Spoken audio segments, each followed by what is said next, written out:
There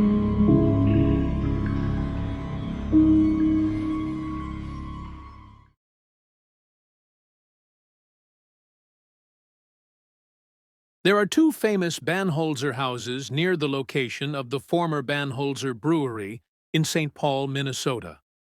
The better known of the two is William Banholzer's red brick mansion on Stewart Avenue, now belonging to the Hazelden Betty Ford Foundation.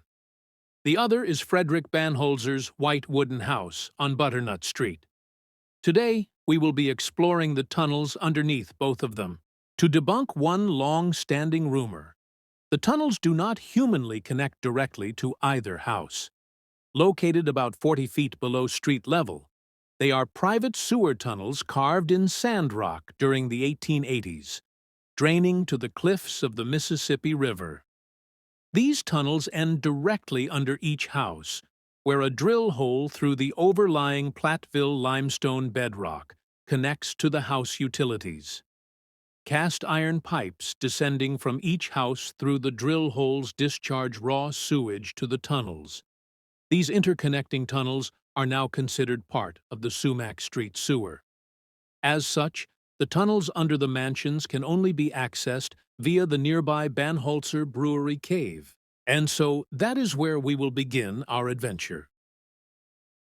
The editorial staff of the Ramsey County Historical Society chose to suppress this story, so it is brought to you by means of this video. For those curious about the story of the cave itself, see our separate video on that topic, linked in the description. Here we are in the Banholzer Cave, and today our exercise in forbidden knowledge is going to be, we're going to try to get to the Banholzer house and mansion. Actually, there's two of them, as we'll see. There is a white wooden house. That was the house of Frederick Banholzer. And then on the top of the hill, the one more people are familiar with, the red brick mansion, that was the William Banholzer house, both constructed in the 1880s. And there's a tunnel from the 1880s that runs to them. And so we're just going to see if we can just go up to the mansion today, starting at Banholzer Cave. Back in the day, before this was sealed in before Banholzer Cave was sealed for the first time in 1990, one of the major ways that people got into the cave was through the Sumac Street sewer. And if you look over here, there's a graffitied wall over here. There was no wall here back in the day. This was wide open, and you could see right into a storm drain. And it was the perfect conduit for people who were lugging kegs, and they wanted to bring kegs into the cave. They could just walk up and into here. And there were just countless smashed beer bottles in here. It was like a huge beer bottle dump. So that's all sealed nowadays. But as we'll see, over time,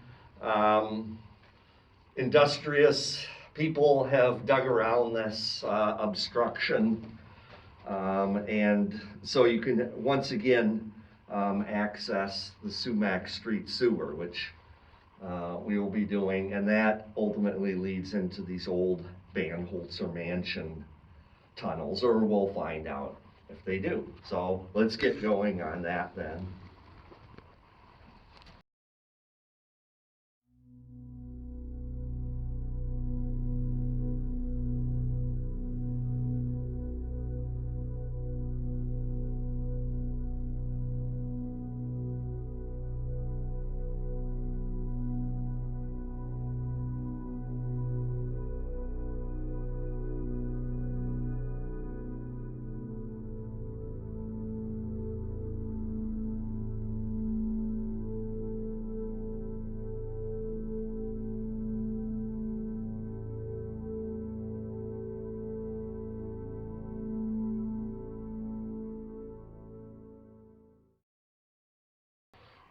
Okay, so We followed the Sumac Street sewer up through several bulkheads, and we've left the Sumac Street sewer technically, and now we are in the old private Banholzer sand rock tunnel that was, dug by them in the 1880s to service their houses.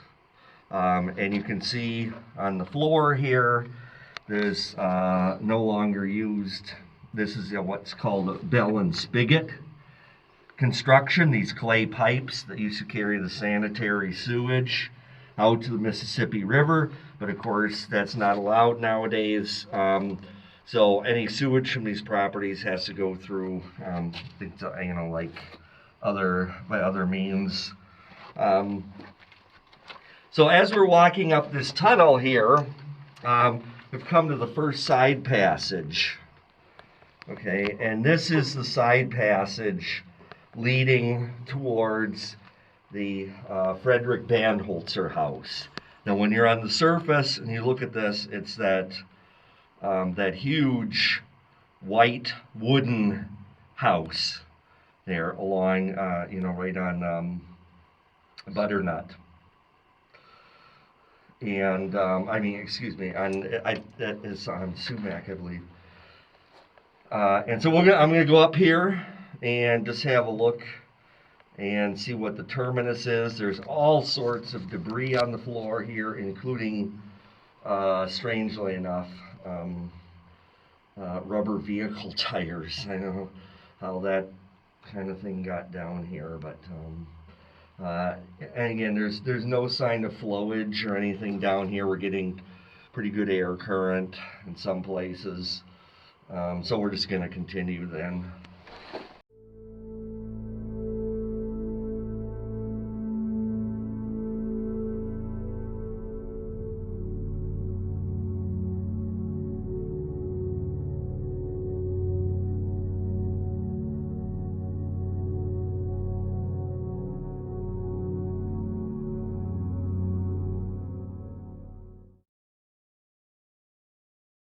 Okay, yeah, so we followed the Frederick Banholzer side passage as far as it goes, and as expected, this white pipe, which is sanitary sewage from the White House above us.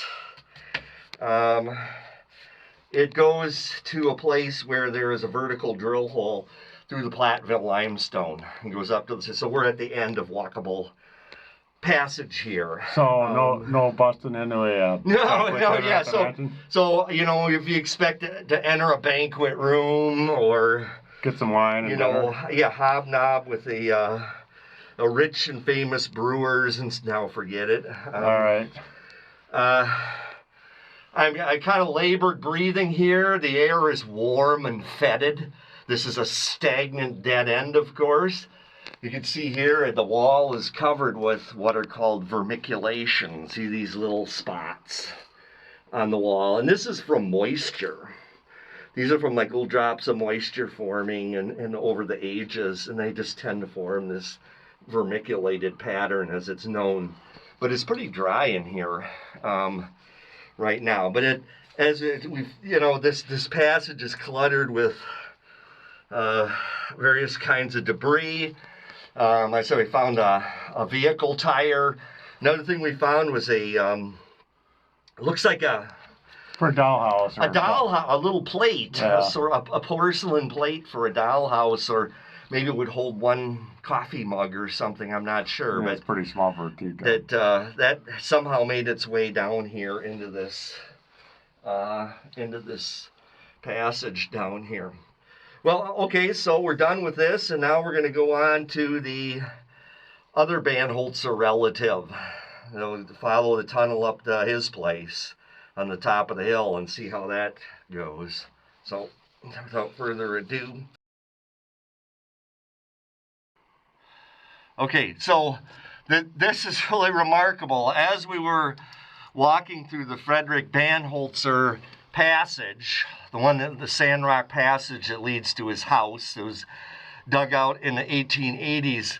But to our wonder, we came across this graffiti from him, what we believe is from him. It says F.B. Frederick Banholzer. And then, there's a heart on either side of it. And that's really interesting. That is really one of the most remarkable things that we've come across. So just wanted to point that out for our viewers.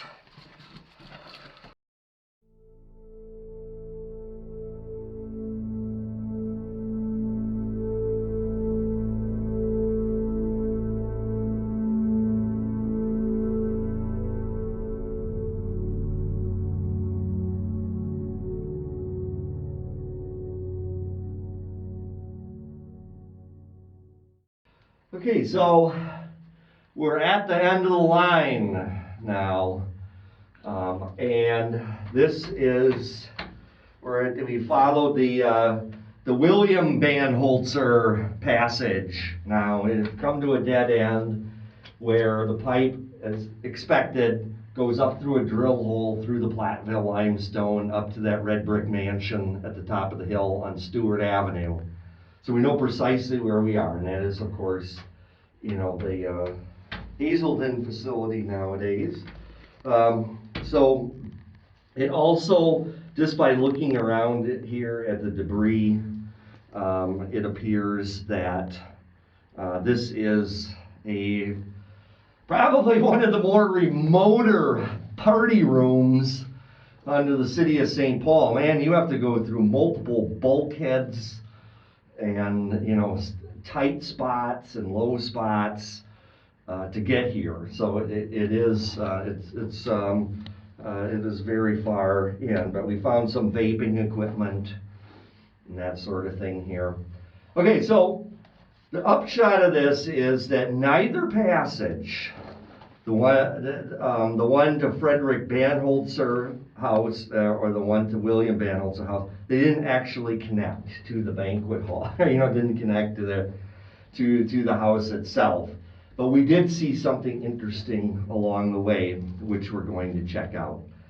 And that is that there is a connection to the main sanitary labyrinth under the West 7th Street neighborhood.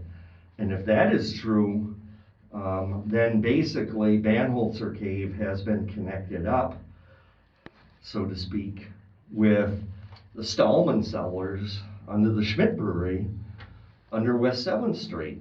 Now, it'll take a while to get there, but that would in effect be the case. So we're going to go check out this portage out of the Banholzer system and into the sanitary labyrinth. Hey, I'm thirsty. Can you give me a drink? Yeah, it's gonna. It's kind of. I give you a blast of water here. It's like it's quite rusted. All right. Okay, so we've already investigated the Banholzer mansion passages. Okay, and they just dead end at drill holes. But now we're on to something very different thing. And this is the connection between this tunnel system and the main West 7th sanitary labyrinth, which runs for 30 miles. Okay, so if you look on the wall, this is Public Works writing. I can tell because it's green spray paint. That's what they use. It says to the Sumac Sanitary, and then they have an arrow pointing up here. So this is the portage out of the Banholzer Cave area and into the West 7th Street area. This is the connecting portage that takes you away from Banholzer and will get you over to the Stallman cellars under the Schmidt Brewery under West 7th ultimately. Like I said, that's a long hike, and you'd have to be prepared for it properly. But so we're going to be going up here and checking out that connection there. Okay, so we've portaged out of the Banholzer cave area. And we're following the sand rock sanitary system. You can see we have active flow down here. And up ahead of me here, we've just arrived at the Stewart Avenue part where in the West 7th Street interceptor, and that's heading off towards the downtown area, and ultimately, of course, the treatment plant, the Pig's Eye treatment plant. But what this provides is proof of concept that you can go to Stallman's Cave from Banholzer Cave, you know. But I'm not going to be doing that today because I just got my little tinnies on here, and I would want to have, you know, I would want to have waiters and the full thing. And the other thing is that we're getting into rat country here. This is prime area for rats. What rats like to do is when you see them, they'll be running along the tops of these shelves here, either running towards you or usually away from you if they can, unless you run up into a dead end. Then they turn around and run towards you. It's very disconcerting. But haven't seen any, but there definitely will be encountering them if we continue past this point, which we're not going to do today. So just gonna head on back.